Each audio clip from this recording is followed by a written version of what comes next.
د سوات ایکسپریس ویز زمکو په معاوضه کې 15 کروڑه روپے غبن شوی دی.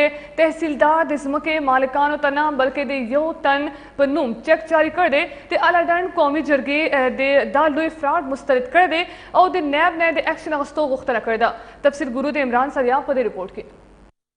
یقینا چې سوات ایکسپریس وے د ترقۍ د ټولو نه لویه منصوبه ده. د منصوبې دپاره د لډن ډیری خلکو خپلې قیمتي ځمکې قربان کړې او د ملک په ترقۍ کې یې خپله حصه کردار ادا کړو. د لوی منصوبې له ځمکې ورکوونکي مالکانو ترمنځ جرګه وشوه چې پکې خلکو په ګڼ شمېر کې ګډون وکړو. جرګې ته کرنل ریټایرډ عبدالجمیل او یو شمېر مشرانو ویناګانې وکړې او دا خبره یې په ډاګه کړل چې د 300 نه زیات مالکانو 20 لکه مربع فوټ ځمکه د 138 روپو په حساب 38 کروڑ روپۍ جوړیږي. ولې د تحصیلدار د مبینه ملي بګت سره اصل مالکانو ته نه بلکې د لډن ډیری سره تعلق لرونکي تحصیل کونسلر په نوم چیک جاری شوی دی. څوک چې د 80 روپۍ مربع فوټ په حساب د ځمکې مالکانو ته پیسې ادا کوي د کوم د وصولۍ نه چې د ځمکې مالکانو انکار کړی دی.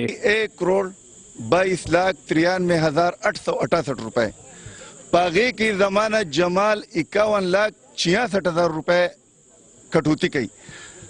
زه ته هغه کټوتی نه منم.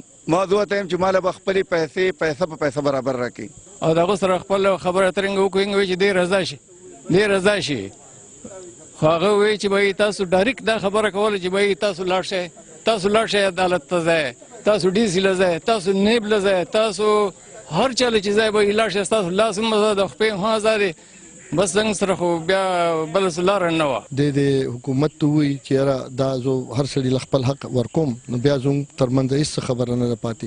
خو نه اوس خبره ډېره مخکې تللې ده.